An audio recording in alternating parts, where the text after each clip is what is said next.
చూస్తే దేశీయ స్టాక్ మార్కెట్లు స్వల్ప లాభాల్లో ప్రారంభమయ్యాయి. సెన్సెక్స్ నిఫ్టీ స్వల్ప లాభాల్లో ట్రేడ్ అవుతున్నాయి.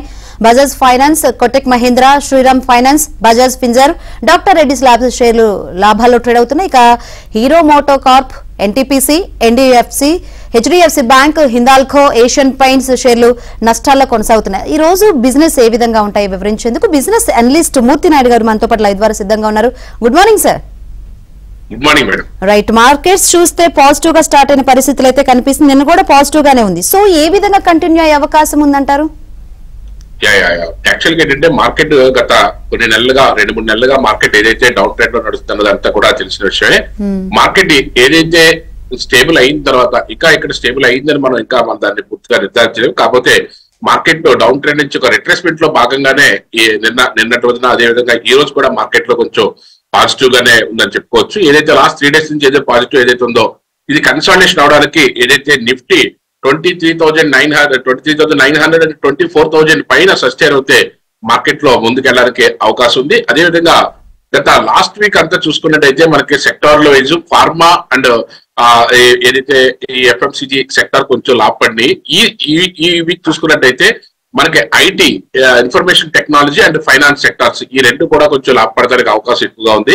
ఐటీలో ఎస్పెషల్లీ మనకి ఏదైతే ఇన్ఫోసిస్ లాంటిది, అదే ఎంఫసిస్ కానీ, హెచ్సిఎల్ టెక్నాలజీ కానీ, కోఫోర్జ్ కానీ అన్ని కూడా మార్కెట్ లో 4% నుంచి 2% నుంచి 4% వరకు మార్కెట్ లో ఒక అప్ ట్రెండ్ తీసుకుని ముందుకెళ్తున్నాయి. అదేవిధంగా ఫైనాన్స్ సెక్టర్ దానికి సంబంధించిన దాంట్లో ఏదైతే బజాజ్ ఫైనాన్స్, ఇప్పుడు మీరు ఏదైతే నిఫ్టీ 50లో మనకి టాప్ లో ఉన్నటువంటి బజాజ్ ఫైనాన్స్, అదేవిధంగా Cholamandalam finance, Kotak bank, Shriram finance, PFC, REC ఇలాంటి సంబంధించిన ఫైనాన్స్ సెక్టర్ సంబంధించిన స్టాక్స్ అన్ని కూడా లీడ్ లో ఉన్నాయి. దాని తర్వాత వరుస క్రమంలోనే ఆటోమొబైల్ రంగం కొంచెం టేక్ ఆఫ్ తీసుకోవడానికి రెడీగా ఉంది. ఇంకా టేక్ ఆఫ్ తీసుకోలేదు. టేక్ ఆఫ్ తీసుకుంటే మాత్రం దాంట్లో టాటా మోటార్స్ లాంటి, మారుతి లాంటి ఫ్రంట్ లైన్ లో ముందుకు వచ్చే అవకాశం అయితే కనిపిస్తుంది. రైట్, ఇప్పటికీ కొన్ని సెక్టర్స్ బాగున్నాయని కొన్ని చెప్పేశారు. సో ఇటువంటి సిచ్యువేషన్ లో అంటే 2025లో ఏ సెక్టర్స్ బాగా పర్ఫామ్ చేసే ఛాన్సెస్ ఉంది అంటారు? ఇన్వెస్టర్స్ కి ఎలాంటి స్టాక్స్ పై ఫోకస్ చేస్తే బెటర్ అంటారు?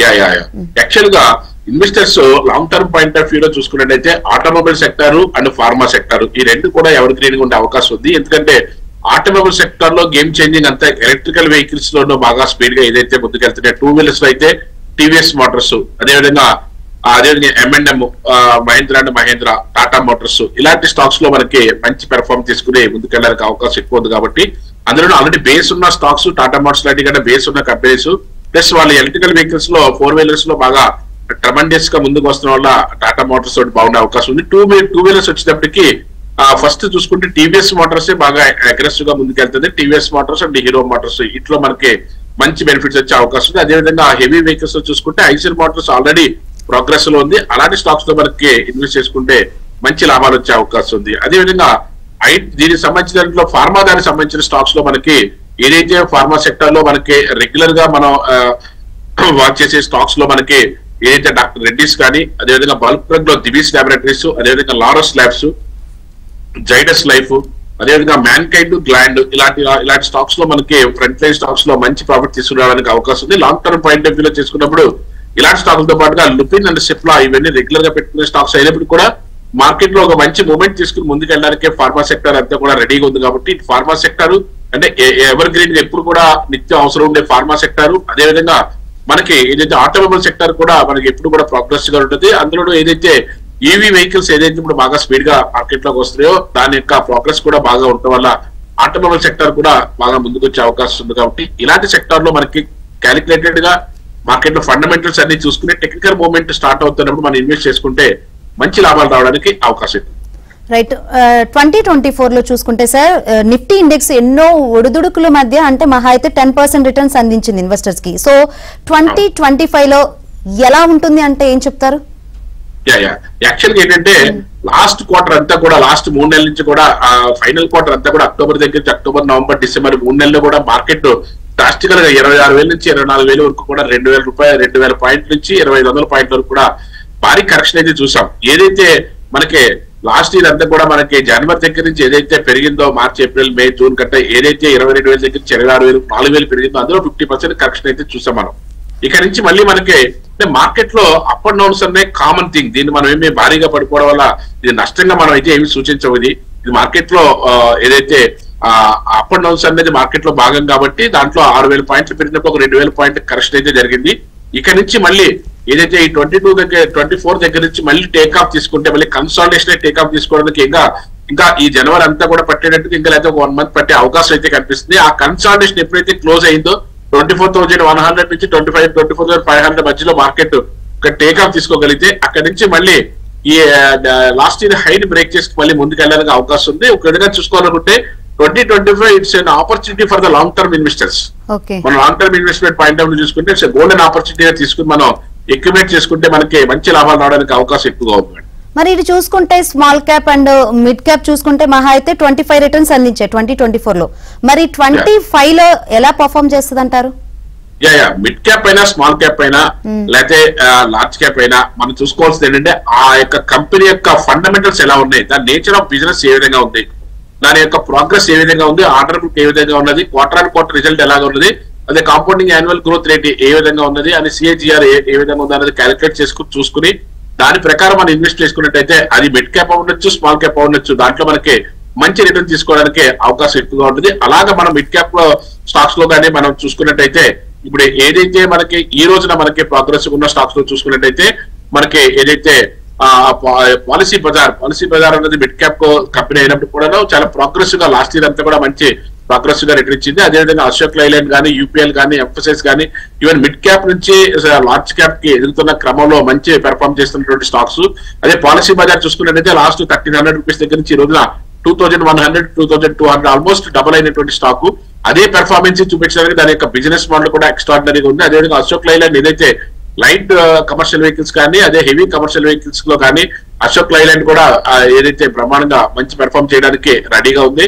అదేవిధంగా యూపీఎల్ కానీ అగ్రికల్చర్ బేస్ ఉన్నటువంటి యూపీఎల్ అగ్రో కెమికల్స్ కానీ, ఎంఫసిస్ ఐటీ సెక్టర్స్ సంబంధించిన ఒక మిడ్ క్యాప్ కంపెనీ ఎంఫసిస్ కూడా లాస్ట్ ఇయర్ అంతా కూడా మనకి 2,100 దగ్గర నుంచి 3,100 వరకు కూడా ఒక 50% మనం రిటర్న్ అయితే చూడగలము. ఇక్కడ నుంచి మళ్ళీ టేక్ ఆఫ్ తీసుకోవడానికి రెడీగా ఉంది. దాంట్లోనే సిజీ పవర్ ఏదైతే ఎలక్ట్రికల్ ఎక్విప్మెంట్ తయారు చేసే కంపెనీ ఏదైతే ఉందో లాస్ట్ ఇయర్ అంతా కూడా ఒక కన్సాలిడేషన్ లో ఒక భారీగా లాభాలు ఇవ్వకపోయినప్పుడు కూడా కన్సాలిడేషన్ తో అప్ ట్రెండ్ ఉంది. అది ఇప్పుడు టేక్ ఆఫ్ తీసుకుంటే ఈ సంవత్సరం అది మంచి పెర్ఫార్మెన్స్ 50 నుంచి 100% పెర్ఫార్మ్ చేయడానికి అవకాశం ఉంది.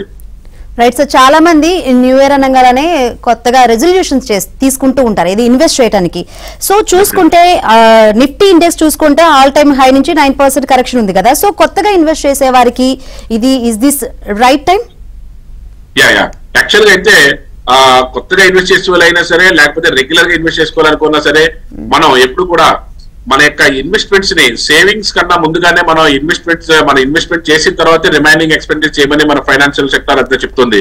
దీంట్లో మనం ఏంటంటే ఇన్వెస్ట్మెంట్ స్టాక్స్ లో ఇన్వెస్ట్ చేయడం అనేది ఒక తెలివైన పనిగా మనం చెప్పొచ్చు. మంత్లీ సిస్టమేటిక్ ఇన్వెస్ట్మెంట్ ప్లాన్ లో మీరు long term point of view లో మీ యొక్క గోల్ ని అది 10 సంవత్సరాలు ఉండొచ్చు, 20 సంవత్సరాలు ఉండొచ్చు, 30 సంవత్సరాలు ఉండొచ్చు, లాంగ్ టర్మ్ లో కానీ మీరు గోల్ పెట్టుకోగలిగినట్లయితే దీంట్లో సిస్టమేటిక్ ఇన్వెస్ట్మెంట్ చేయగలిగితే ఏ సెక్టార్ కూడా ఇవ్వనటువంటి అద్భుతమైన రిజల్ట్ ఈ సెక్టార్ ఇచ్చినట్టుగా కూడా మనకి పాస్ట్ పెర్ఫార్మెన్స్ కూడా మనం చూసుకోవచ్చు.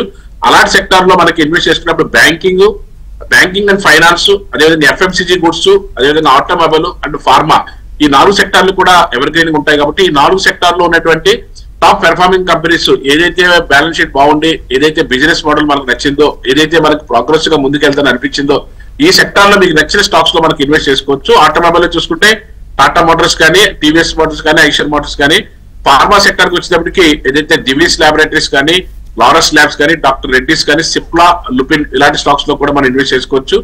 రిటైలింగ్ సెక్టర్ వచ్చేటప్పటికి ఆ రిటైలింగ్ అండ్ ఎఫ్ఎంసీజీ వచ్చేటప్పటికి ఏదైతే డిమార్ట్ అదేవిధంగా ట్రెంట్ అని ఈ మధ్యకాలంలో మన జూడియో అనేసి మన ఏదైతే క్లాత్ షాప్స్ ఏదైతే మనం చూస్తున్నాం రెడీమేడ్ షాప్స్ అవన్నీ కూడా టాటా గ్రూప్ నుంచి వచ్చినట్టు ఒక అద్భుతమైన కంపెనీ అది ట్రెంట్ అని. అది కూడా లాస్ట్ ఇయర్ కూడా చాలా అద్భుతమైన పెర్ఫార్మెన్స్ చేసింది. అది రీసెంట్ గా కూడా మనకి నిఫ్టీ 50 లో కూడా యాడ్ చేయడం జరిగింది. ఇలాంటి స్టాక్స్ లో మనకి ఇన్వెస్ట్ చేసుకున్నట్టయితే రిటైల్ సెక్టర్ దాంట్లోనూ డిమార్ట్ అండ్ ట్రెంట్, అదేవిధంగా ఎఫ్ఎంసీజీ దగ్గరికి వచ్చేటప్పటికి మనకి ఏదైతే హిందుస్థాన్ యూనిలివర్ లిమిటెడ్ కానీ, అదేవిధంగా మ్యారికో కానీ, గాడ్రేజ్ కన్జ్యూమర్ ప్రొడక్ట్స్ కానీ ఇలాంటి దాంట్లో ఎఫ్ఎంసీజీలో కూడా మనకి మంచి మూవ్మెంట్ వచ్చే అవకాశం అయితే ఉంది.